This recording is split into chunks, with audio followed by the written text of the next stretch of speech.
आज है वायदा कारोबार की जुलाई की लंबी सीरीज का आखिरी दिन और एक्शन पैक रहेगा बाजार। चाहे एसजेएक्स निफ्टी से हो सुस्ती के संकेत, लेकिन सुस्त शुरुआत के बाद बाजार में चुस्ती 100% रहेगी। चाहे वो निफ्टी और बैंक निफ्टी के लिहाज से देख लें, स्टॉक्स के लिहाज से देख लें या फिर सेक्टर्स का मूवमेंट देख लें, तो तैयार हो जाइए एक्शन पैक दिन के लिए। स्वागत है आप सबका शेयर बाजार लाइव में। नमस्कार, मैं हूं अनिल सिंघवी। और नमस्कार, मैं हूं दीपांशु भंडारी। अनिल जी, 2 हैवीवेट कंपनीज के नतीजे भी आने वाले हैं, वहां पर नजर है, और यूएस की 4 बड़ी आईटी कंपनीज, उनके भी नतीजे एक ही दिन में आने वाले हैं, तो वहां पर भी बहुत एक्शन रहने वाला है। तो सर, सबसे पहले बताइए आज के बड़े ट्रिगर्स क्या हैं? बिल्कुल, नतीजों के लिहाज से बड़ा दिन है, इसमें कोई डाउट नहीं। हमारे बाजारों में भी, दुनिया भर के बाजारों में भी। और इस बीच एक नतीजा आ चुका है और वो था 2 दिनों की फेड की बैठक का। फेड की बैठक के बाद नतीजे अनुमान के मुताबिक आते हुए दिखे। उन्होंने कहा जब जितनी ज़रूरत होगी उस हिसाब से हम ब्याज दरों को नीचे रखेंगे, और उसी के चलते 160 अंकों की मजबूती के साथ अमेरिकी बाजार बंद हुए।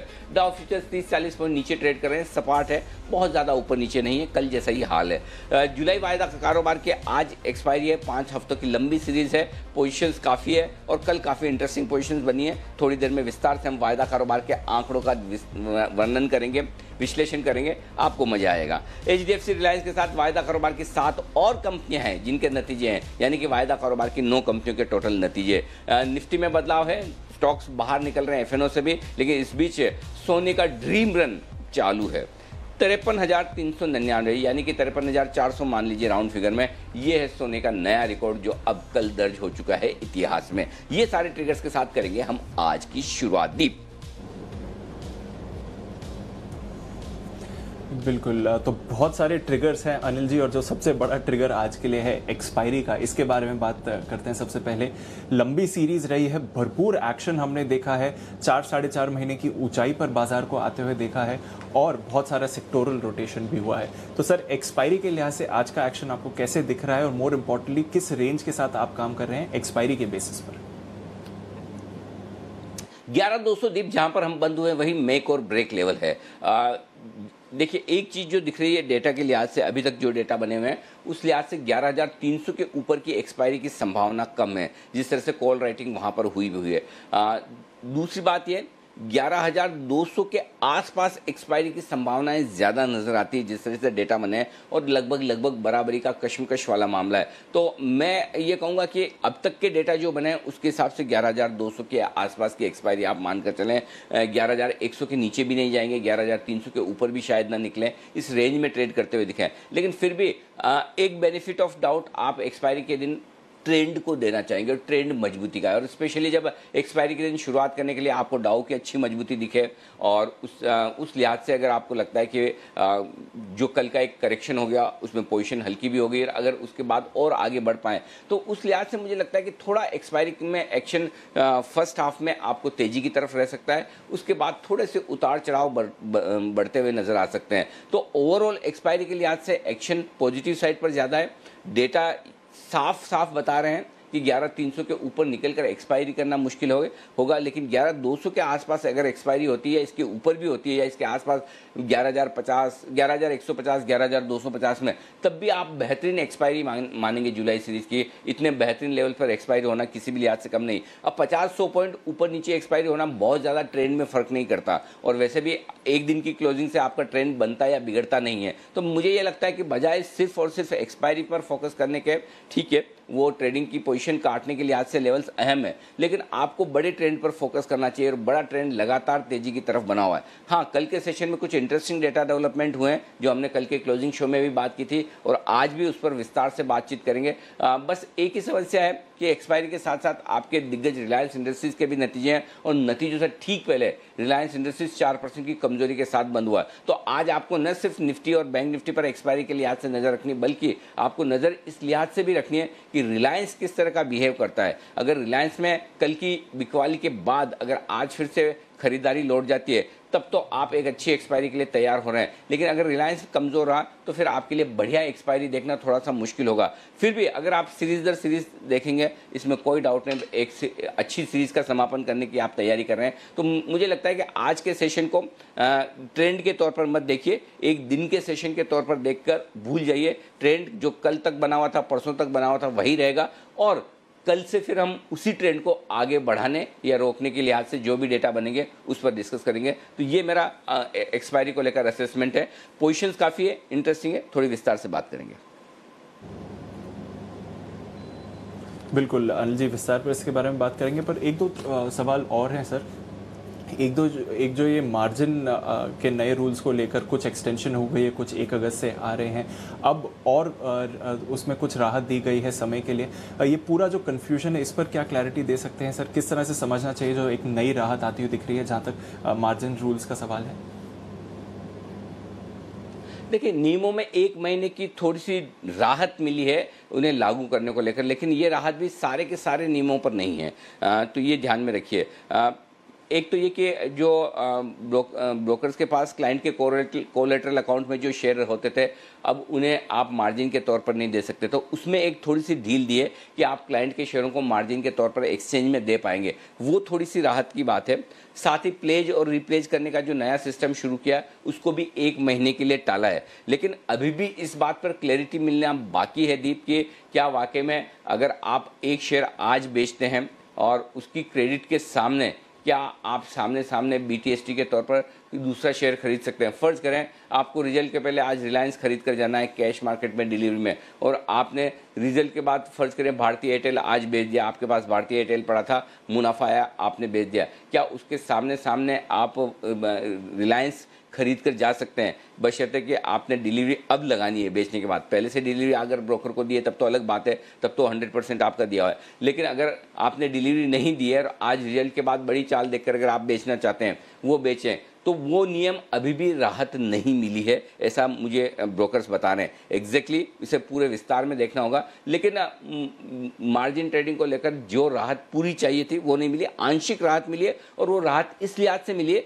ताकि ब्रोकर्स और क्लाइंट्स नियमों को समझ सके, और महीना भर आपको और इसके लिए तैयार करने के लिए मिल रहा है। तो अभी भी मुझे लगता है कि काफ़ी कुछ होना बाकी है, अगर होना है तो, और अगर नहीं होना है तो फिर इन्हीं नियमों के साथ तैयारी कर लीजिए। तो 1 अगस्त से कैश अभी तक जो है उस लिहाज से 1 अगस्त से कैश मार्केट के वॉल्यूम्स कम होने चाहिए, एटलीस्ट शुरुआती दिनों में, जब तक कि ब्रोकर्स और क्लाइंट्स अपने आप को नए नियमों के हिसाब से एडजस्ट ना कर ले, तब तक आपको वॉल्यूम्स में कमी आती हुई दिख सकती। तो 1 अगस्त के बाद अगर आप कोई भी शेयर खरीद रहे हैं या बेच रहे हैं तो पहले अपने फंड फ्लो को चेक कर लें, मार्जिन चेक कर लें। बेच रहे हैं तो पहले शेयर्स आप चेक कर लें कि आप कितना फास्ट बेचते ही अपने डीमेट अकाउंट से ब्रोकर के अकाउंट में ट्रांसफ़र कर सकते हैं। एडवांस में करना है या नहीं करना, आपको अपने ब्रोकर के साथ अपनी रिलेशनशिप और सिक्योरिटी देखनी है कि अगर आप पहले से एडवांस में ट्रांसफ़र कर दें और कुछ दिनों तक ना बेचें तो वो भी आपके लिए एक रिस्क है। तो ये सारे नियम जो है अभी भी मुझे लगता है कि बड़ी राहत नहीं है, हल्की सी राहत जो मिली है वो नियमों को लागू करने को लेकर 1 महीने का जो समय दिया है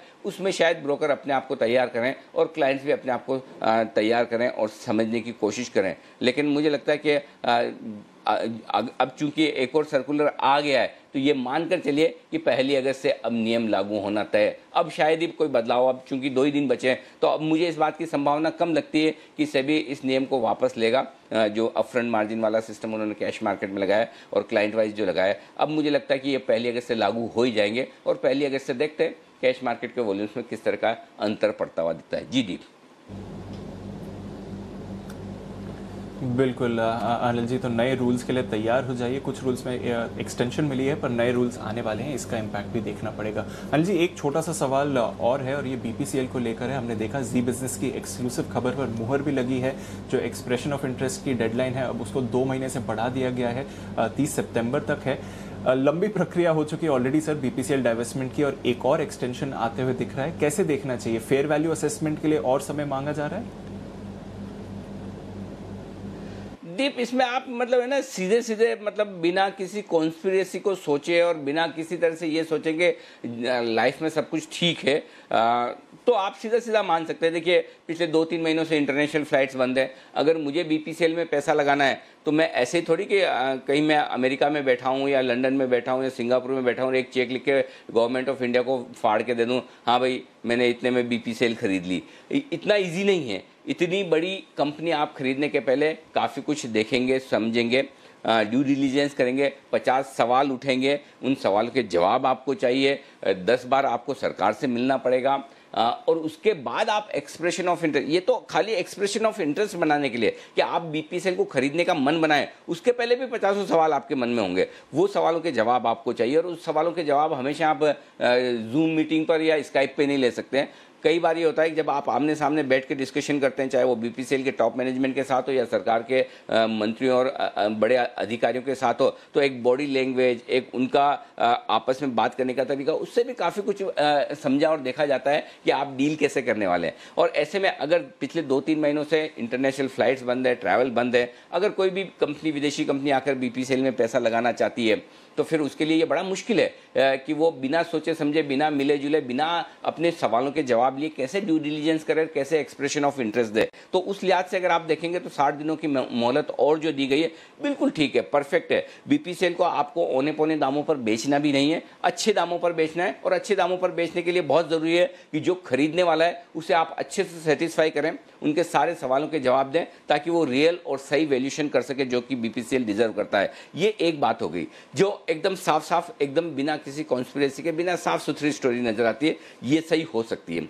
दूसरी स्टोरी जो सही हो सकती है, जो पर्दे के पीछे, जो आपको मुझे किसी को पता नहीं, जिसके लिए कल आपने कुछ खबरें भी वायर्स पे आते हुए देखी कि कुछ बड़ी विदेशी कंपनियां हैं जो पुल आउट कर रही है, जिनका इंटरेस्ट कम हो रहा है। बीच में खबरें ये भी आ रही थी कि शायद कुछ विदेशी कंपनियां हिंदुस्तान की कंपनियों के साथ जॉइंट वेंचर या कंसोर्शियम बनाकर खरीदना चाहती है। कुछ लोग ये भी कह रहे हैं कि हो सकता है इंटरेस्ट कम आ रहा हो बीपीसीएल को खरीदने में। अब इनमें कितनी सच्चाई है ये हमें नहीं पता। अगर दूसरी चीज़ है और उसकी वजह से 60 दिन और एक्सटेंशन हुआ है तो वो नेगेटिव है, लेकिन वो है या नहीं पता नहीं, अंदाज से लोग लिख रहे हैं, कह रहे हैं, मुझे नहीं पता। मैं इस मामले में फेस वैल्यू पर जाऊंगा। जब तक कि हमें पता ना हो तब तक हमें फेस वैल्यू पर जाना चाहिए जो सरकार कह रही कि, और उसमें लॉजिक है कि 60 दिनों से 90 दिनों से आपकी फ्लाइट्स बंद हैं। और ऐसे में जाहिर सी बात है, अगर मुझे भी सपोज आपको एक फ्लैट खरीदना है, मुझे एक फ्लैट खरीदना है, तो क्या हमने कोरोना के दौरान खरीदा है क्या हम वो फ्लैट देखने गए हैं क्या? ऐसा कोई भी नहीं कर रहा है, जाहिर सी बात है। तो कोई भी अगर विदेशी निवेशक, विदेशी बड़ी कंपनी आकर हिंदुस्तान में बीपीसीएल खरीदना चाहती है तो वो बिना देखे, बिना समझे, बिना मिले कैसे करेगी? तो मुझे लगता है कि हाँ, एक बार सेंटीमेंट के लिहाज से थोड़ा बहुत स्टॉक आज गिर जाए कि भाई तो 2 महीने के लिए प्रोसेस टल गया है, लेकिन ये प्रोसेस कभी आसान नहीं होते। कल आपने देखा, हमने शिपिंग कॉरपोरेशन की भी स्टोरी ब्रेक की, वहाँ पर भी हमने ये कहा कि सरकार चाहती है कि एक सेक्टर में एक कंपनी तो उनकी होनी चाहिए और शिपिंग सेक्टर में एकमात्र कंपनी है। अब on the face of it ये स्टोरी एकदम परफेक्ट है, बिना किसी कॉन्स्पिरेसी के। अब कॉन्स्पिरेसी में आप ये भी सोच सकते हो कि सरकार को वैल्यूएशन ज़्यादा चाहिए, या जिस वैल्यूएशन पर सरकार बेचना चाहती है उस पर दावेदार है नहीं, तो अंदर क्या है पता नहीं। बाहर जो दिख रहा है वो आपके सामने साफ है, रीजन अच्छा है, स्ट्रॉन्ग है, ऐसा कोई रीजन नहीं। लेकिन हाँ, इस रीजन में एक ही चीज़ पर क्वेश्चन मार्क उठता है, वो ये कि 31 तारीख की डेट आपके सामने है और 30 तारीख को, 29 तारीख को ही आपको बताना पड़ रहा है कि हम 60 दिन के लिए एक्सटेंशन कर रहे हैं। ये तो सबको पता है कि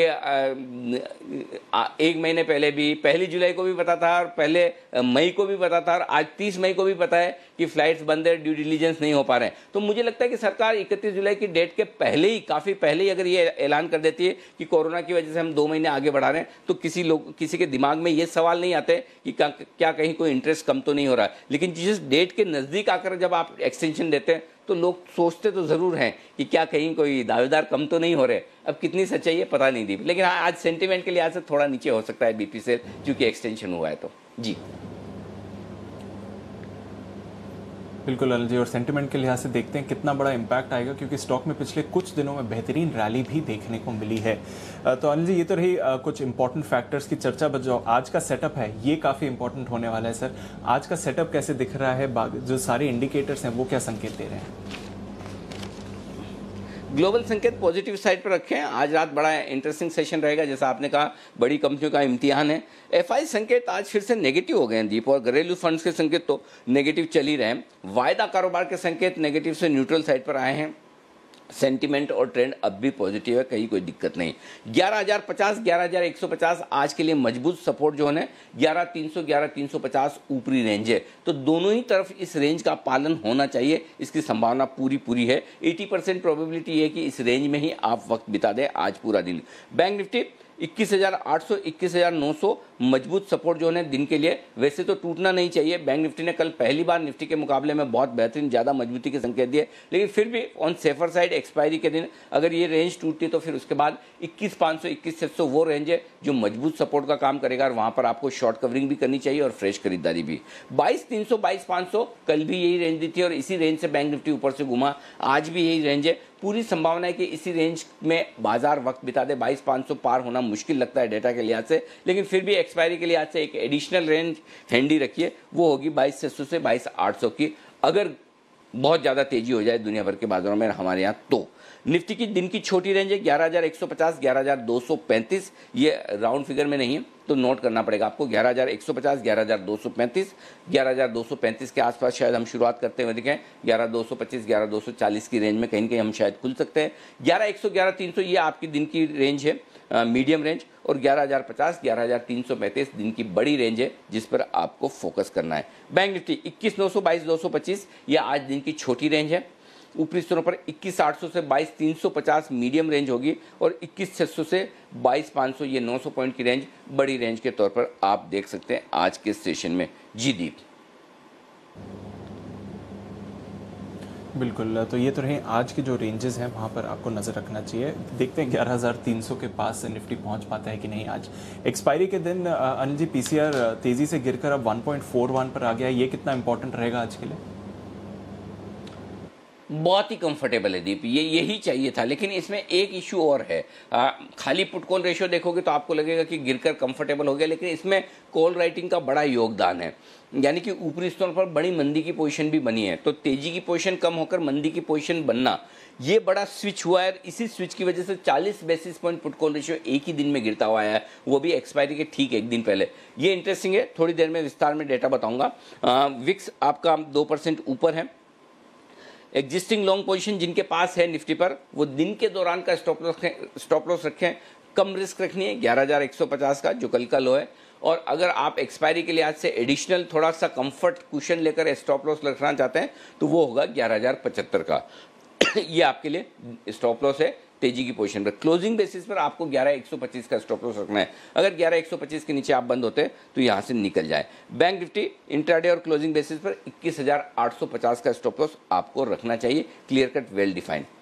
शॉर्ट साइड पर अगर आपकी पोजीशन है तो कायदे से होनी नहीं चाहिए, सुबह कल कट गया होगा स्टॉप लॉस, लेकिन हाँ क्लोजिंग बेसिस पर आपका स्टॉप लॉस नहीं कटा होगा और वो है 11,350। इंट्राडे और क्लोजिंग दोनों ही लिहाज से आपको 11,350 का स्टॉप लॉस रखना है अपनी शॉर्ट पोजीशन पर, और बैंक निफ्टी पर 22,350 का स्टॉप लॉस रखना है इंट्राडे और क्लोजिंग बेसिस पर। जी दीप। बिल्कुल, तो ये तो रही जहाँ तक एग्जिस्टिंग पोजीशंस का सवाल है। नई पोजीशंस आज कैसे बनानी चाहिए सर? नई पोजीशन देखिए, निफ्टी खरीदिए 11,075 के स्टॉप लॉस के साथ। अगर 11,100 11,150 की रेंज में मिलता है तो क्या कहना है, लेकिन चूंकि गैप से ऊपर खुलने की पूरी संभावना है, एक बार आप 11,300 को आज अटेम्प्ट करेंगे, इसकी संभावना भी पूरी है कि एक बार आप 11,300 के आसपास पहुंचेंगे, फिर वहां पर देखेंगे टिक पाते हैं या नहीं। तो 11,300 11,235 11,300 11,335 तीन टारगेट के लिए निफ्टी को खरीदना है। जो लोग निफ्टी शॉर्ट करना चाहते हैं 11,300 11,350 की रेंज में एक अटेम्प्ट कर सकते हैं, लेकिन बेहद स्ट्रिक्ट स्टॉप लॉस के साथ। High risk trader, high risk appetite रहने वाले हैं, क्योंकि आप ये मानकर चलें कि एक्सपायरी के दिन वॉलेटिलिटी होती है और 11,300 के ऊपर टिकने के बाद हो सकता है एग्रेसिव शॉर्ट कवरिंग भी आए, उसके लिए भी आपको तैयार रहना है। तो एग्रेसिव ट्रेडर्स के लिए ही ये कॉल बनता है, अगर आप बेचना चाहें तो, नहीं तो छोड़ भी सकते हैं। 11,400 का स्टॉप लॉस होगा, 11,250 11,200 और 11,150। आज जो भी ट्रेड करें आप बिना स्टॉप लॉस के ना करें और पोजीशन अपनी कम रखें, क्योंकि वॉलेटिलिटी बढ़ने की संभावना पूरी है। इस बात की पूरी संभावना बन सकती है कि आपको दोनों तरफ के ट्रेड करने के मौके मिले।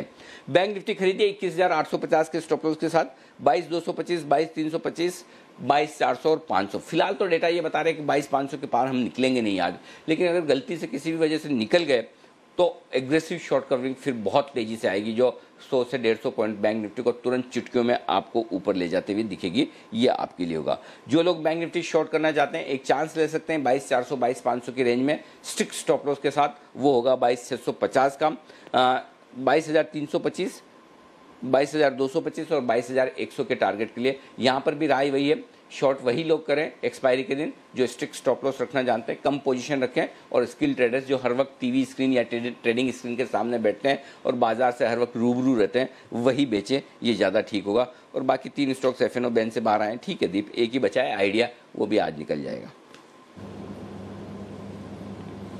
बिल्कुल, आइडिया भी आज निकल जाएगा, बट वैसे एफएनओ बैन क्लब का रेगुलर मेंबर रहा है आइडिया। तो ये तो रहे आज के नई पोजीशंस बनाने के संकेत। अब सर जो फंड फ्लो डेटा है वो काफ़ी इंटरेस्टिंग है। एफआई एक्शन फिर से नेगेटिव होते हुए दिख रहा है सर। डीआईएस की तरफ से भी बड़ी बिकवाली आ रही है और फ्यूचर्स में भी बिकवाली थी एफआईएस की तरफ से, कैसे देखना चाहिए सर इसे?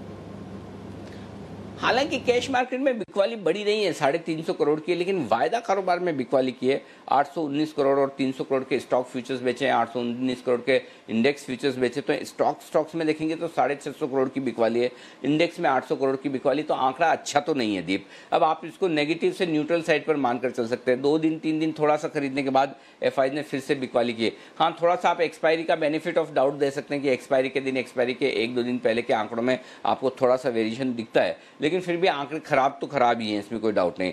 घरेलू फंड ने बिकवाली से हाथ थोड़ा सा रोका है, 500 करोड़ की ही बिकवाली की है, लेकिन उनकी बिकवाली हमेशा मैच होती है एफआईज की खरीदारी या बिकवाली के साथ। तो एफआईज ने भी कम बेचा है, तो उस लिहाज से घरेलू फंड का जो ट्रेंड है बेचने का, वही ट्रेंड बरकरार है। इसलिए आज के सेशन में डेटा दोनों ही मैंने नेगेटिव साइड पर रखे हैं। जी दीप। बिल्कुल, एफआई और डीआई दोनों के ही डेटा आज नेगेटिव हैं। देखते हैं इसका एक्शन पर कितना इन्फ्लुएंस होता है। जो वायदा कारोबार के संकेत है सर, एक्सपायरी के दिन न्यूट्रल, और जो आप बता रहे थे पीसीआर 1.4, उससे क्या इंटरेस्टिंग लेवल्स निकल कर आते हैं आज के लिए? देखिए दीप, वैसे तो पुट कॉल रेशियो के लिहाज से आप देखेंगे तो आपका put call ratio 40 basis point नीचे आकर कंफर्टेबल हो गया है, ठीक है। अब आप आज के लिए सबसे इंपॉर्टेंट 2 लेवल है, उस पर फोकस करिए। पहला है 11,200। 11,200 के पुट पर 25 लाख शेयर हैं और कॉल्स पर 27 लाख शेयर, यानी कि लगभग बराबरी का ओपन इंटरेस्ट है। तो 11,200 के ऊपर आप हैं, अच्छे हैं और मजबूत है। 11,200 के नीचे हैं तो हल्की सी प्रॉफिट बुकिंग की रिस्क आपके लिए खुल जाती है, या तेजी की पोजीशन कम होने का खतरा आपके लिए बन जाता है। ये आपके लिए 11,200 की अहमियत है। लेकिन अगर आप 11,200 के ऊपर टिके रहते हैं तो शॉर्ट कवरिंग की संभावना ज़्यादा है। देखिए, कल के सेशन में एक इंटरेस्टिंग बात हुई है। कल पहली बार निफ्टी में बड़े शॉर्ट्स बने हैं। अब तक हमेशा लॉन्ग पोजीशन ही बनती हुई आई थी। कल पहली बार निफ्टी में 11,300 के लेवल पर, जो अब दूसरा सबसे इंपॉर्टेंट लेवल है आज का, हाईएस्ट ओपन इंटरेस्ट 11,300। कितनी पोजीशन है? 54 लाख शेयर।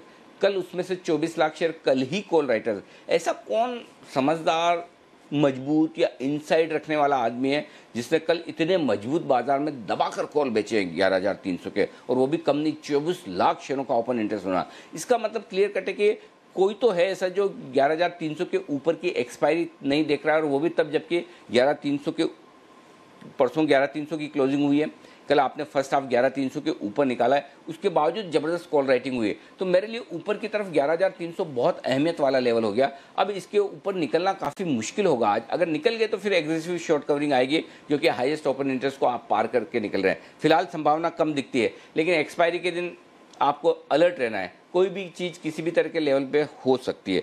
11,200 के ऊपर आप आज खुलेंगे। अब 11,200 के ऊपर खुलने के बाद एक दिन बहुत अच्छी बात हो रही है, वो ये है कि आपके लिए 30 लाख शेयर तो 11,100 तक और 27 लाख शेयर 11,200, यानी कि टोटल मिलाकर 57 लाख शेयर आपके कॉल राइटर्स शॉर्ट हो जाते हैं जैसे निफ्टी 11,200 के ऊपर ट्रेड करता है, जो कि आपको दिख रहा है। तो ये 57 लाख शेयर ऐसे हैं, ये आज दबाव में रहेंगे। तो मुझे ऐसा लगता है कि एक बार तो आपको 11,300 के आसपास के दर्शन हो जाएंगे। 5-15 पॉइंट ऊपर नीचे हो जाए वो एक अलग बात है कि 11,285 से 11,315 की रेंज, ये कम से कम एक बार तो दिखनी चाहिए, क्योंकि शुरुआत जब आप मजबूती के साथ करेंगे 11,235 11,250 की रेंज में, वहाँ से आपको शॉर्ट कवरिंग और आएगी जो 11,300 के नज़दीक एक बार निफ्टी को ले जा सकती है। तो एक बार वहाँ अटेम्प्ट होगा। वहाँ पर जो कल के अटके हुए लोग हैं, जिन्हें डर लगता है, वो एक बार आप अपनी पोजीशन हल्की कर लें आराम से, क्योंकि कल काफ़ी लोग बोल रहे थे सुबह सब लोग बुलिश थे, दोपहर में ये हो गया, अरे भाई रिलायंस 4% गिर गया, निफ्टी मूव चेंज कर रहा है, तो आप डेटा बदल रहे हैं। कॉल राइटिंग आप देखिए, 24 लाख शेयर किसको कहते हैं एक साथ एक दिन में? कल दिन के दौरान तो 35 लाख शेयर थे 11,300 के कॉल पर। तो डेटा बदलेंगे तो बदलना ही पड़ेगा, आप क्या करेंगे? मार्केट का मूव है, हर मिनट बदलता है, नहीं तो हर मिनट कोई चीज़ें थोड़ी बदलती, लेकिन मार्केट की प्राइसेस बदलती है। तो उस लिहाज से जो लोग कल के फंसे हैं, जिनको डर लग रहा है, वो 11,300 के आसपास एक बार अपनी पोजीशन हल्की कर ले, एक मौका देगा बाजार कम से कम, और उसके बाद ग्लोबल मार्केट्स मजबूत रहे, सब कुछ ठीक रहा तो अच्छी बात है, आप और ऊपर ले जा सकते हैं एक्सपायरी। लेकिन फिलहाल डेटा के लिहाज से जो दिख रहा है वो 11,200 11,300 की रेंज दिख रही है एक्सपायरी के लिहाज से, ये साफ नजर आ रहा है। डेटा बहुत इंटरेस्टिंग है। आइए बैंक निफ्टी, जब तक 22,500 ना टूटे तब तक, 22,000 ना टूटे तब तक दिक्कत की बात नहीं है। 22,000 के पुट और कॉल दोनों पर 5-5 लाख शेयरों का ओपन इंटरेस्ट है। उसके नीचे गए तो 22,800 पहला सपोर्ट है और 22,500 अल्टीमेट सपोर्ट। ऊपरी स्टोर पर 22,200 300 400 सब जगह पोजीशन 5-5 लाख शेयरों की कॉल्स की बनी हुई है। तो हर 100 पॉइंट पर आपके लिए रुकावट है, और अल्टीमेट रुकावट है 22,500 की। 22,500 पार नहीं होगा इस डेटा के दम पर। सेम वैसे ही जैसा कि 11,300 के ऊपर मुश्किल लगता है जिस तरह की डेटा है, तो 11,300 और 22,500 ये दो लेवल पर नजर रखिए। निफ्टी पर 11,300, बैंक निफ्टी पर 22,500। जी दीप। 11,300 22,500 ये दो लेवल्स हैं जो आज के लिए काफ़ी अहम रहने वाले हैं, इन पर नज़र रखेंगे। सर, रिजल्ट्स के बारे में भी बात करते थे। आज तो ऑफ कोर्स दो इंपॉर्टेंट रिजल्ट्स हैं और कई सारे वायदा कारोबार के, पर जो भारतीय एयरटेल के रिजल्ट्स कल आए हैं उनको आप कैसे देख रहे हैं, उसका क्या इम्पैक्ट हो सकता है आज? दीप, पूरे लॉकडाउन में लोगों ने दो ही काम किए, एक तो जमकर खाया पिया है और जमकर डेटा पिए हैं। मतलब जिस तरह के डेटा कंजम्पशन के आंकड़े आए हैं, ओ हो अमेजिंग। मतलब मैं ये कहूँगा कि इस वक्त हिंदुस्तान में अगर लोगों को सबसे बड़ा नशा, लत, एडिक्शन किसी चीज़ की है तो वो डेटा कंजम्पशन की है। आप मतलब है ना, 6 महीने के बच्चे से लेकर 60 70 80 साल के बुजुर्ग तक को देख लो, बिना स्मार्टफोन के मतलब आप लाइफ सोच नहीं सकते। छोटे छोटे बच्चे भी, अगर आप वो दूध नहीं पी रहे हैं या रो रहे हैं और आप मोबाइल दिखा दो चुप हो जाएंगे, कुछ भी। सिमिलरली ऐसे लोग जिन्होंने ज़िंदगी में कभी किसी तरह की टेक्नोलॉजी का इस्तेमाल नहीं किया, 50 60 70 साल की उम्र में स्मार्टफोन, व्हाट्सअप, ये सब सोशल मीडिया सब यूज़ करना शुरू कर दे, वो सारा का सारा आपको भारतीय के रिजल्ट्स में दिख रहा है। मोटा नुकसान दिखेगा, लेकिन वो एडजस्टमेंट की वजह से, अदरवाइज ऑपरेशनली नतीजे बेहद बेहद स्ट्रॉन्ग है। और उस लिहाज से 550 भारतीय के लिए मजबूत सपोर्ट का काम करेगा, और ऊपरी स्तरों पर 590 600 तक पहुँचने की उम्मीद है। वहाँ पर हो सकता है प्रॉफिट बुकिंग आए, वो एक रुकावट वाला लेवल है। फ्रेश तेजी और अगर बड़ी बनेगी तो तब बनेगी जब 600 के पार निकलकर बंद हो। जब तक 600 के पार निकलकर बंद नहीं हो रहा तब तक आपके लिए ट्रेडिंग रेंज है। और अगर आपकी खरीदारी की पोजीशन है, जैसा कल आशु सर कल भी बोल रहे थे कि आप आराम से खरीदिए, 550 में लीजिए, 600 पर बेचिए, तो 590 600 पर अगर आपकी एंट्री सही हो गई, प्रॉफिट बुक करके इंतजार कर सकते हैं। तो ये है आपके लिए भारतीय के नतीजे। जी दीप। बिल्कुल, तो अच्छे नतीजे हैं, अच्छी तरह से देखना चाहिए। देखते हैं कि आज रेंज की ऊपर साइड की तरफ स्टॉक टेस्ट करता है कि नहीं। कुछ ही देर में वरिंदर बंसल भी हमारे साथ जुड़ेंगे, उनसे भी कुछ और नतीजों के बारे में जान लेंगे, किस तरह का व्यू बन रहा है। पर हमारी रिसर्च टीम हमारे साथ है बताने के लिए कौन से स्टॉक्स आज खबरों के दम पर एक्शन में दिख सकते हैं। हमारे साथ कुशल, पूजा और साथ ही आशीष इस समय जुड़ रहे हैं। कुशल, गुड मॉर्निंग, आपसे शुरुआत करते हैं। बताइए कुछ ट्रिगर्स और कुछ और नतीजे कौन से हैं फोकस में? Good morning Deepanshu. देखिए, आज कैश सेगमेंट में जो है नतीजों की लंबी सूची है। 35 से ज्यादा कंपनी अपने नंबर्स रिपोर्ट करेंगी, जिसमें चुनिंदा जो नाम है वो मैं आपको बता देता हूं, जिसमें Ajanta pharma, Mahindra logistics, Aegis logistics, gateway distributors. तो काफी लॉजिस्टिक्स शेयर जो है आज फोकस में रहेंगे नतीजों के लिहाज से। साथ ही टाटा कम्युनिकेशन पर आज नजर रखिए, वेल्सपन एंटरप्राइजेस, सीक्वेंट साइंटिफिक और वेस्टलाइट डेवलपमेंट जैसे जो है कुछ इंपॉर्टेंट नाम जो है मैंने आपके सामने रखे हैं। इसके अलावा एनसीसी और जस्ट डायल, ये दो ऐसे शेयर है जो आज से जो है वायदा कारोबार से, इनफैक्ट आज जो है इनका आज वायदा कारोबार में आखिरी दिन है। कल से ये इनका आज वायदा कारोबार में आखिरी दिन है। कल से ये F&O सीरीज से बाहर हो जाएंगे। और साथ ही वेदांता, इस पर भी आप फोकस रखिए। आज निफ्टी में इसका आखिरी दिन है। कल से जो है वेदांता आउट और HDFC लाइफ जो है वो शामिल हो जाएगा। आप देखिए, गेटवे डिस्ट्रीपार्क, इसके राइट्स इश्यू पर भी फोकस है। आज से इसका राइट्स इश्यू खुलेगा और 30 अगस्त तक जो है ये राइट्स इश्यू खुला रहेगा। 27 शेयर पर 4 राइट्स शेयर जो है आपको मिलेंगे। तो ये इंटाइटलमेंट रेशियो है और इशू प्राइस जो है 72 रुपए प्रति शेयर पर तय किया गया है। इसके अलावा श्रीराम ट्रांसपोर्ट फाइनेंस, इसका जो है राइट्स इशू का आज आखिरी दिन है और यहाँ पर इसके राइट्स इशू के जरिए कंपनी 1500 करोड़ रुपए इनकी जुटाने की योजना थी और इशू प्राइस जो है 570 रुपए प्रति शेयर पर तय किया गया था और 26 शेयर के बदले 3 राइट्स इशू शेयर जो है वो जारी किए जाएंगे। साथ ही इंटरग्लोब एविएशन, इसकी भी आज पूंजी जुटाने पर बोर्ड बैठक है। कल इसके नंबर्स भी आए थे और उस नंबर्स पे ही मैं आगे बढ़ता हूं। नंबर्स जो है अनुमान से बेहतर साइड पर दिखे, बट नेट नंबर्स जो है वो वीकर साइड पर देखने को मिले हैं। इनका जो घाटा है वो करीब 2840 करोड़ का आता हुआ दिखा है। हमारा अनुमान जो था 3200 करोड़ के घाटे का था। इसके अलावा कंपनी की जो कामकाजी मुनाफा है वहां पर 1530 करोड़ का घाटा हमें देखने को मिला है। हमारा अनुमान 1870 करोड़ के घाटे का था। तो ओवरऑल नंबर्स जो है वो अनुमान से बेहतर है, पर नेट देखेंगे तो नंबर्स कमजोर साइड पर देखने को मिले हैं। और अंत में इंडिया एनर्जी एक्सचेंज, इसके भी कल नंबर्स आए थे और अगर आप नंबर्स के लिहाज से देखें तो वो वीकर साइड पर दिख रहे हैं। मार्जिन के लिहाज से 81% से मार्जिन जो है अब 71% पर आ गए हैं, पर मुनाफा ऑन द फ्लिप साइड जो है वो 6% बढ़ता हुआ नजर आया है। तो इंडिया एनर्जी एक्सचेंज के नंबर जो है वो मिक्स आप कह सकते हैं। ओके, ये हैं कुछ नतीजे जहां पर आपको नजर रखनी चाहिए और कुछ आज के अहम ट्रिगर्स। खबरों पर कौन से स्टॉक्स एक्शन में जान लेते हैं पूजा के साथ। Good morning Puja. Good morning Deepanshu. कुछ नतीजे भी हैं मेरे पास कैश सेगमेंट से। इसमें वाइसरॉय होटल्स नतीजे Q4 के कंपनी ने घोषित किए हैं और कमजोर है, मुनाफे से घाटे में आ चुकी है, बिक्री में भी 30% की गिरावट दर्ज हुई है। और प्रिकॉल यहां पर भी घाटे से मुनाफे में आई है कंपनी। पिछले साल 58 करोड़ का नुकसान था, इस बार करीब 2 करोड़ का मुनाफा कंपनी ने घोषित किया है, लेकिन आय में अगर देखेंगे तो 17% की गिरावट दर्ज हुई है। ये भी चौथी तिमाही के ही नतीजे कंपनी ने घोषित किए हैं। नंबर्स मिले जुले देखने को मिल रहे हैं। ऑपरेशन फ्रंट पर नंबर्स काफी अच्छे दिखाई दे रहे हैं। अब बात करते हैं कुछ खबरों की। पीवीआर, आइनॉक्स और इसी के साथ ही साथ एविएशन स्टॉक्स पर भी आप नजर रखिए।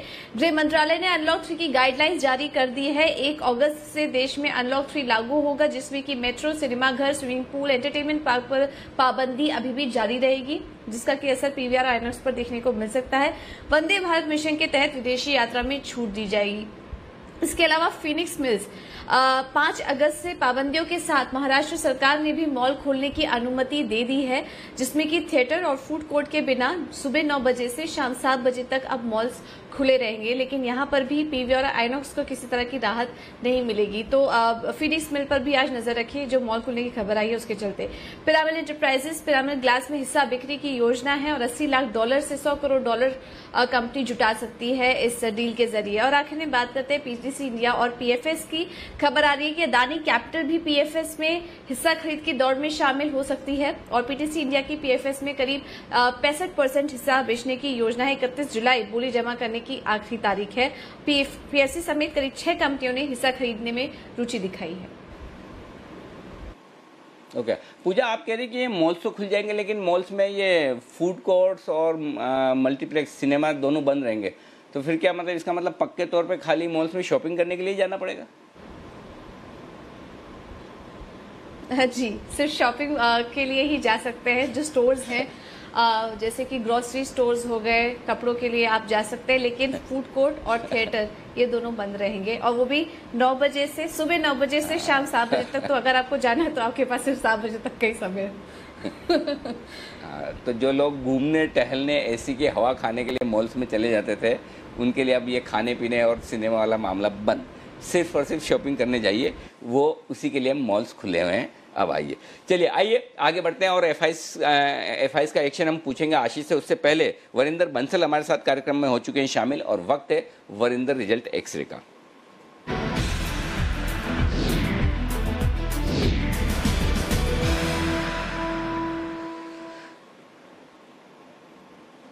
गुड मॉर्निंग वरिंदर, सबसे पहले शुरुआत कीजिए अच्छे नतीजों के साथ, क्योंकि लंबी है लिस्ट और नतीजों का सीजन है बड़े जोरों पर। अच्छे नतीजे कहां दिख रहे हैं आपको? Sir, agri theme has been very strong. Coromandel international के नंबर्स हमने डिस्कस किए थे, very very strong numbers coming in from there. और चंबल फर्टिलाइजर्स के नंबर बहुत बहुत बेहतरीन आए। एक गुड में इसलिए सर, एक तो नंबर्स आप देखिए, सेल्स 13% ऊपर थी, एबिटा 30% ऊपर था, प्रॉफिट 80% ऊपर था, मार्जिन 15.5% से 18% हो गए हैं। सर ये 6 टाइम पे ट्रेड करता है, so it's very inexpensive stock. Fertilisers majorly ये 10-15 के मल्टीपल पे रहते हैं। So valuation wise very supportive, good set of numbers. Mid cap IT sir has been doing very very well. Mid cap IT में जो numbers आए, चाहे माइंट्री हो, हेक्सावेयर हो, उनके नंबर्स बहुत, एनआईडी टेक हो, नंबर्स अच्छे आए। आप सैस्किन के नंबर्स देखिए सर, आई थिंक 10 टाइम पे कंपनी ट्रेड कर रहा है, सेल्स 3% ऊपर है क्वार्टर, एबिटा 55% ऊपर है और प्रॉफिट डबल हो चुका है। So good set of numbers. Mastek of course numbers are not that important because of जो डील उनका हुआ था, but still numbers are very strong. 15% growth quarter in terms of sales, EBITDA up 17% और profit up 20%। PSUs have been doing very well in patches. So Rail Vikas के numbers अच्छे थे। Again मैं इसको अच्छे इसलिए बोल रहा हूँ sir because valuation wise it is very supportive. 6 time पे ट्रेड कर रहा है, सेल्स 23% ऊपर थी, एबिटा 17% ऊपर था और प्रॉफिट 30% ऊपर था। और एक कंपनी है sir which we have been discussing on your channel, BBTC। अगर आप इसे कंसोलिडेटेड नंबर्स देखें तो बहुत स्ट्रॉन्ग दिख रहे हैं बिकॉज सेल्स 24% ऊपर थी, एबिटा 82% ऊपर था और प्रॉफिट 60% ऊपर था। But that is only because of Taenia, because उसका अगर इन्वेस्टमेंट सेगमेंट देखें वो 3 करोड़ से 65 करोड़ हो गया है। Other segments, tea, coffee, auto, electrical, उन्होंने ज्यादा कुछ अच्छा किया नहीं, which has been the case. But because of Britannia, very solid set of numbers coming in from BBTC। बिल्कुल। और बीबीटीसी तो आपका फेवरेट स्टॉक, और मुझे याद है जब हमने होल्डिंग कंपनी पर शो किया था तो आपने कहा था कि सबसे बेहतरीन होल्डिंग कंपनी हिंदुस्तान में कोई है तो वो बीबीटीसी है। मुझे आज भी याद है, और वो स्टॉक देखिए बेहतरीन रिजल्ट्स देता हुआ। लेकिन जो उम्मीद के मुताबिक नंबर्स आए, रिजल्ट्स इनलाइन, जिसे ठीक नंबर कह सकते हैं, उनकी लिस्ट बताइए आप। Sir Navin fluorine, because this space, chemical space, we have been watching very closely, और नंबर्स ठीक थे। नवीन फ्लोरिन के तोड़-फोड़ नहीं थे। सेल्स 15% नीचे है, एबिटा 12% है, प्रॉफिट 30% ऊपर है, मार्जिन्स वही 25% है। आई विल से थोड़ा सा मिस है नवीन फ्लोरिन में बिकॉज डोमेस्टिक मार्केट में स्पेशली द इनऑर्गेनिक क्लोरीड एंड आर्गेस, उसमें से उनका कंट्रीब्यूशन कम हुआ। स्पेशलिटी केमिकल अच्छा कर रहा है, एक्सपोर्ट्स अच्छे कर रहे थे, डोमेस्टिक सेल्स नीचे थी। So okay set of numbers coming in from Naveen fluorine. Okay.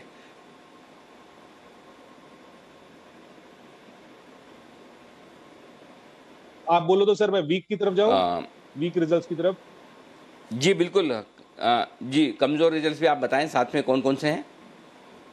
Sir अभी ना टारो के नंबर्स आए हैं। आई डोंट नो वेदर आप लोगों ने, आई एम श्योर, फ्लैश कर ही दिया होगा, बट टारो के numbers were weak compare to what people were expecting. तो सन फार्मा को आप प्लीज वॉच पे रखिए because that is an important stock to watch out because of Taro numbers. Margins नीचे थे वर्सेस एक्सपेक्टेशन। इवन वो डीओजे का एक्सपेक्टेड लॉस पेनल्टी लेके नंबर्स फिर भी नीचे आए थे। So Taro was a weak set of numbers. TVS Motor, sir, honestly, I've been expecting good set of numbers from this company since last, I don't know how many quarters, but sales 61% नीचे थी, EBITDA 87% नीचे था, 4% margin रह चुका है 11% से, और इस बार नेट लॉस की 180 करोड़ का। सर ये आई डोंट नो 30 टाइम पे TVS Motor क्यों ट्रेड करता है। आप सोचिए हीरो मोटो 18 टाइम पे ट्रेड करता है, but for ages TVS has been a very very expensive stock. I don't know why numbers were not great. Same with C8. Sales were down 36%, EBITDA was down 40% और इस बार net loss report किया। Margin stable थे इसके company के 9%। So weak set of numbers और 14 time पे trade कर रहा है, not very cheap if you compare with MRF is 17-18 times. Carborundum Universal is a great company, but इस बार नंबर्स वीक थे सर। सेल्स 45% नीचे है, एबिटा 85% डाउन था और प्रॉफिट भी 62% नीचे था। 14% से सर मार्जिन सिर्फ 4% रह गए हैं। Again, around 19-20 times it trade करता है। A lot of domestic funds have been buying this company, just to give that in perspective. GlaxoSmithKline Pharma, sir, अभी आप सोचिए ये 175 प्राइस अर्निंग रेशियो पे ट्रेड करता है, क्योंकि इट इज दैट एक्सपेंसिव। सो मैं इसको वीक इसलिए बोल रहा हूँ sir, on the backdrop of जो हमने डोमेस्टिक फार्मा कंपनीज के नंबर देखे हैं जितने स्ट्रॉन्ग आए हैं। सेल्स इसकी 18% नीचे थी, एबिटा 31% नीचे था, और इतना महंगा स्टॉक है। I don't know why that craze is there कि MNC कंपनी है तो इतना उसको भाव मिलना चाहिए। फिनिक्स मिल्स, वो एक्सपेक्टेड था कि इस बार बिकॉज मॉल सारे के सारे बंद थे तो सेल्स 78% नीचे है, एबिटा 76% नीचे था और नेट लॉस भी रिपोर्ट किया है। लेकिन इसके दो पॉजिटिव्स है सर, जो एक आप डिस्कस कर रहे थे कि मॉल्स खुलने वाले हैं जो अलाउ कर दिए है, और दूसरा board will be raising 1100 crore rupees in the company, और प्रमोटर्स कुछ 100 करोड़ डालेंगे कंपनी में 640 रुपए पर वारंट पे। सो आई थिंक वो सपोर्ट करेगा स्टॉक प्राइस को। और जो आप कह रहे थे कि विदेशी कंपनियों को इतना वैल्यूएशन क्यों मिलता है, कि या वो हमारे हिंदुस्तान वाले लोगों की शुरू से गलतफहमी के विदेशी कंपनियां विदेशी लोग हमसे बेहतर है। अब धीरे धीरे जैसे जैसे आप बार बार बोलेंगे ना ये हथौड़ा मारते रहो, एक दिन लोग सुधर जाएंगे, समझ जाएंगे हमारी कंपनियां ग्रेट है, दूसरों से काफ़ी बेहतर है, अच्छी कंपनियां। विदेशी कंपनियों में खाली एक ही चीज़ ध्यान रखना, जब ये डीलिस्टिंग कराने आए ना तब इनसे पूरे पैसे वसूल कर लेने का, तब डीलिस्टिंग में आसानी से नहीं देने का शेयर, बाकी ठीक है। तो वो उस समय है ना ऊंट पहाड़ के नीचे आता है, तब इन्हें छोड़ना नहीं। अच्छा बताइए, एकदम खराब रिजल्ट, जो फुस रिजल्ट हैं आपकी लैंग्वेज में, उनकी लिस्ट बताइए। लंबी होगी? लंबी है sir, but I focus on 2-3 names only. तो real estate has been, of course आपने को पता सबको कि ये जून क्वार्टर खराब होगा, तब उसमें नंबर्स खराब ही आएंगे। बट ये महिंद्रा लाइफ जो कंपनी है सर, आई डोंट नो, मैंने बहुत क्वार्टर से नंबर्स देखे नहीं है। It is not only one quarter thing जो जून का क्वार्टर गया। ऑफ कोर्स उसमें सेल्स 87% नीचे थी, एबिटा लॉस था 20 करोड़ का, लास्ट क्वार्टर 51 करोड़ का लॉस था, उससे पहले YoY 3 करोड़ का प्रॉफिट था, 100 करोड़ की सेल्स 14 करोड़ की रह गई है। So I don't know, numbers has not been coming from this company, from a good group. So ये है Sunteck Realty, again full set of numbers. Paper में बहुत एक्साइटमेंट है sir from a lot of people, but unfortunately numbers नहीं आ रहे हैं। जेके paper के आप देखिए तो सेल्स 34% नीचे थी, एबिटा 74% नीचे था, और प्रॉफिट ऑलमोस्ट निकल ही गया सारे का सारा, 97% नीचे था। सर जेके पेपर का इशू क्या रहा है कि ये मार्जिन मेंटेन नहीं कर पाता बहुत टाइम से, as compare to the industry. 33% margin से 13% पे आ चुका है। Okay, I would love to see कि ये कंसिस्टेंट इवन 20% मार्जिन करे, बट कंसिस्टेंट करे, वो कंसिस्टेंसी नहीं आ रही है इस कंपनी में। आई डोंट नो, ऑफ कोर्स बहुत सस्ता स्टॉक है, 4 टाइम पे ट्रेड करता है। जीनस पावर एक कंपनी है जिसका बीटा लॉस रिपोर्ट किया था, सेल्स 270 करोड़ से 80 करोड़ रह गई है, कुछ नंबर्स। और सर बहुत कंपनीज है जो मार्च के नंबर्स दे रही है, मैं बार बार पहले भी बोल रहा हूँ ये, अगर मैं उन कंपनीज को लेके बैठ जाऊं तो अब सोचिए उनके नंबर मार्च के खराब आए हैं और जून के खराब नंबर्स कितने ज्यादा खराब आएंगे। सो उन कंपनीज में मैंने फोकस किया ही नहीं है जो मार्च के नंबर्स रिपोर्ट किए हैं, कुछ 10-12 कंपनीज हैं। ठीक बात है, तो ये आपके लिए कमजोर नतीजों की लंबी लिस्ट है। बहुत बहुत शुक्रिया वरिंदर, कल सुबह आपसे होगी फिर मुलाकात और ढेर सारे नतीजों पर करेंगे विस्तार से बातचीत। आपका आज बहुत बहुत धन्यवाद। आइए, आशीष चतुर्वेदी हमारे साथ हैं, वक्त है FIR का।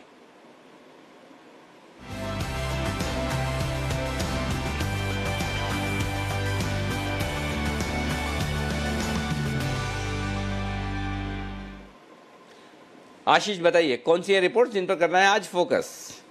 गुड मॉर्निंग अनिल जी। नतीजों पर आई हुई रिपोर्ट्स पर फोकस करना है। सबसे पहले देखिए, मारुति यहाँ पर नतीजे आए थे, नतीजे कमजोर देखने को मिले थे, लेकिन ब्रोकरेज हाउस की तरफ से जो कमेंट्री है पॉजिटिव नजर आ रही है। क्रेडिट स्विस आउट परफॉर्म की रेटिंग को बरकरार रखे हुए हैं 7,009 रुपए के लक्ष्य के लिए।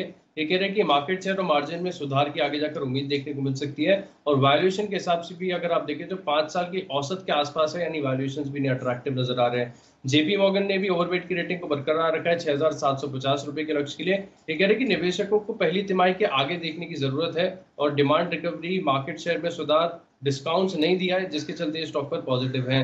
लेकिन CLSA को नतीजे पसंद नहीं आए, यहाँ पर इन्होंने बिकवाली की राय को बरकरार रखा है 4,700 रुपए के लक्ष्य के लिए। डॉक्टर रेड्डीज के नतीजे आए थे, नतीजे दमदार देखने को मिले थे। सिटी की रिपोर्ट है, खरीदारी की राय को बरकरार रखा है, लक्ष्य जो है 4,450 से बढ़ाकर 5,000 कर दिया है, और इन्होंने EPS के अनुमान में लगभग 5 से 7% की बढ़ोतरी की है। वहीं क्रेडिट स्विस आउट परफॉर्म की रेटिंग को बरकरार रखे हुए हैं, लक्ष्य 4,300 से बढ़ाकर 4,915 कर दिया है, और इन्होंने भी EPS के अनुमान में 14% की बढ़ोतरी की है। भारतीय एयरटेल ऑपरेशनल नतीजे बहुत बढ़िया है। CLSA की रिपोर्ट है, खरीदारी किराए को बरकरार रखा है 715 रुपए के लक्ष्य के लिए, और ये कह रही है वित्त वर्ष 2022 तक ARPUs बढ़कर 181 रुपए तक हो सकती हैं। UBS भी खरीदारी किराए को बरकरार रखे हुए 705 रुपए के लक्ष्य के लिए। वहीं मैक्वायरी आउटपरफॉर्म की रेटिंग को बरकरार रखे हुए 700 रुपए के लक्ष्य के लिए। इंडिगो पर भी नजर रहेगी। UBS की रिपोर्ट है, खरीदारी किराए को बरकरार रखा है 1,500 रुपए के लक्ष्य के लिए। ये कह रहे हैं कि कंपनी जो है मौजूदा हालात से निपटने के लिए सक्षम है, इसके लिए लॉन्ग टर्म को लेकर पॉजिटिव है। और एक बहुत ही इंटरेस्टिंग रिपोर्ट आई है, मैक्वायरी की रिपोर्ट है रिलायंस इंडस्ट्रीज पर। यहाँ पर नतीजों से पहले ही रेटिंग को देखिए, यहाँ पर अंडर परफॉर्म की रेटिंग को बरकरार रखा है 1,400 रुपए के लक्ष्य के लिए, और ये कह रहे हैं कि नतीजे एक अनुमान से कमजोर देखने को मिल सकते हैं। Okay, interesting. ये क्या बात है, कमजोर हो तो भी कितने कमजोर भाई, 2100 वाला क्या 1,400 रुपये मिस तो नहीं कर गई है, खरीदना बाकी रह गया ऐसा लग रहा है, क्योंकि ये तो टारगेट बड़े इंटरेस्टिंग नजर आ रहे हैं। एनीवे, आइए शामिल करते हैं हमारे सारे एक्सपर्ट्स को, और वक्त है पिक ऑफ द डे का।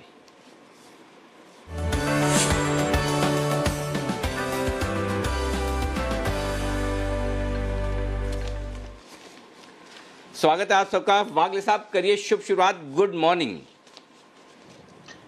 Anil ji good morning, Deepanshu good morning, मेरा बाय कॉल है, वही कॉल है जो कल हमने बात की थी डॉक्टर रेड्डीज, जिसमें कल ब्रेकआउट आया था। आज मैं थोड़े कैश लेवल्स की बात करूंगा और थोड़ा सा एक हफ्ते भर के व्यू से बात करूंगा। 4302 का बंद है, 4196 का मेरा स्टॉप लॉस होगा, 1-2% का, 2-2.5% का। थोड़ी सी हल्की सी साइडवेज मूव आती है या नीचे आता है तो बाय करें। एक हफ्ते में मुझे लगता है 4560 तक जा सकता है, शायद 4600 भी टेस्ट कर सकता है। ओके, 4560, 4600, ये है राय आपके लिए इस वक्त डॉक्टर रेड्डीज पर। सारी की सारी रिपोर्ट्स अभी आशीष ने बताई तगड़े टारगेट के साथ, और सबसे बढ़िया रिपोर्ट है 5000 के टारगेट की। कुणाल जी गुड मॉर्निंग सर, बताइए क्या खरीदेंगे? Good morning Anil ji, good morning Deepanshu. Anil जी, मेरी खरीदारी की राय है, और जिस तरह मार्केट पे फार्मा कंपनीज तेज हो रही हैं, एक फार्मा कंपनी रडार पर आई है अनिल जी, और मुझे याद पड़ता है कि एक ज़माने पर में एक सेगमेंट हम लोग चलाते थे कि ये शेयर चलता क्यों नहीं है, उसमें स्टॉक को शामिल किया गया था। अब मुझे लगता है कि इसको इस सेगमेंट में आपको लेना पड़ेगा कि ये स्टॉक रुकता क्यों नहीं है। स्टॉक का नाम है जुबिलेंट लाइफ साइंसेज, जिसमें कि कल एक बहुत बड़ा ब्रेकआउट चार्ट पर आता हुआ दिखा। तो मुझे लगता है कि स्टॉक्स में आपको बड़ी तेजी देखने को मिलेगी। यहां पर कल की बंदी 771 रुपए की है, इसको 752 रुपए के स्टॉप लॉस से बाय करें। मुझे लगता है कि 825 और 850 के लेवल्स आते हुए दिखेंगे। तो जुबिलेंट लाइफ साइंसेज मेरी आज की पिक ऑफ द डे है। ओके, बहुत ही बेहतरीन कंपनी जहां पर खरीदारी करने की राय, फंडामेंटली मजबूत इस कंपनी में करें आप खरीदारी। बंसल जी, नई पिक है या पिक ऑफ द डे से काम चलाएं कल वाली से? Good morning Anil ji, good morning Deepanshu. देखिए अनिल जी, आज आप नई कमीज पहन के आए हैं, बिल्कुल रैफल विमान के कलर वाली। तो अनिल जी नई पिकी देंगे आप, नहीं तो आप, मैं काफी दिनों से अनिल जी रिसर्च करते हैं तो रिसर्च अनिल जी ये कहती है कि आप हर गुरुवार अनिल जी वो मैजिकल येलो शर्ट पहन के आ रहे थे, आज आप रैफल विमान से मिलती जुलती वो आपने कमीज पहनी है, उस कलर की। कट भी अनिल जी बिल्कुल क्रू है, तो पिक भी अनिल जी एकदम न्यू है, और डीवीज लैब है जो जिसपे खरीदारी की राय है। 2380, 2380 का स्टॉप लॉस है, 2487 का टारगेट है। ओवर टू अनिल जी को अगर विशेष टिप्पणी हो आपकी अपनी नई कमीज पर। बिल्कुल, अरे वो मूड माहौल बदलते रहना चाहिए, और देश में कुछ अच्छा हो रहा है तो उससे मिलता जुलता कलर हमने उठा लिया बस। तो बिल्कुल एकदम सही आपने पकड़ लिया कि मिलती जुलती कलर की वाली एकदम डार्क ग्रे कलर के जो राफेल विमान कल आए, आपको हम थोड़ी तस्वीरें भी दिखाएंगे, और उस पर हमारी टीम ने बड़ा बहुत ही बेहतरीन उसमें मोन्टाज भी बनाया है, तो मैं वो आपको दिखाऊंगा। लेकिन वाकई में कल जब ये विमान की लैंडिंग हो रही थी अंबाला एयरबेस पे, वाकई में देख के बड़ा आनंद आ गया। तो ये एक्शन है, लेकिन बिल्कुल, तो आपको आइए वो तस्वीरें दिखाते हैं।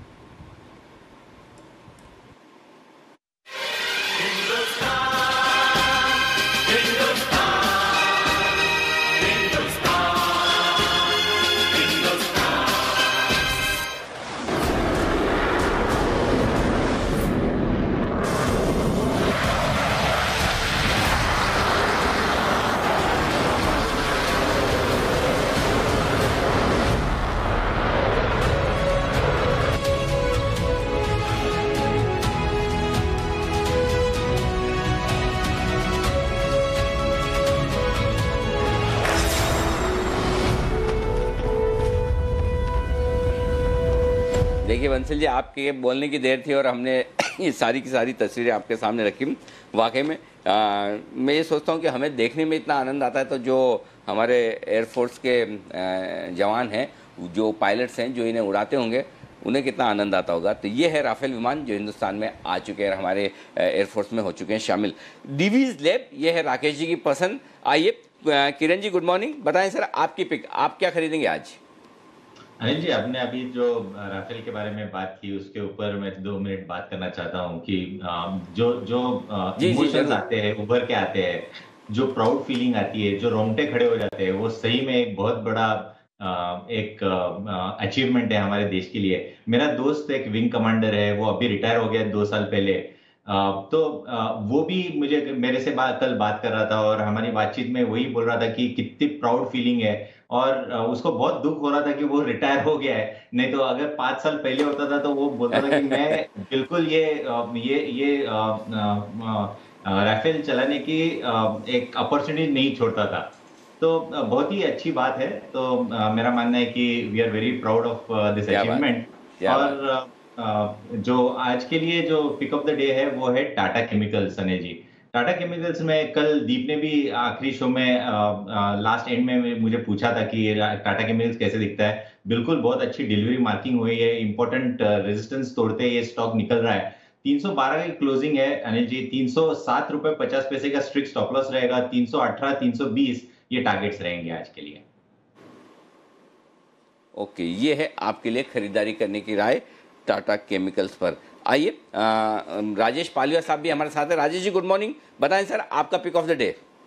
Good morning Anil ji, good morning Deepanshu. Anil ji, मेरा पिक ऑफ द डे है वो टाटा कंज्यूमर है। टाटा कंज्यूमर में देखें तो पूरी सीरीज में एक अच्छा एक्यूमुलेशन देखने को मिला। कल के सेशन में काफी अच्छी बाइंग एक्शन देखने को मिली। स्टॉक 420 के ऊपर अब ट्रेड कर रहा है, तो मुझे लगता है यहाँ से टाटा कंज्यूमर को बाय करना चाहिए। कैश लेवल दूंगा अनिल जी आज के सेशन में, क्योंकि आज एक्सपायरी है। तो 427 के आसपास ये क्लोज हुआ है। 422 के स्टॉप लॉस से बाय करेंगे। 438, 442 ये टारगेट के लिए टाटा कंज्यूमर को बाय करने की सलाह रहेगी आज पिक ऑफ द डे में।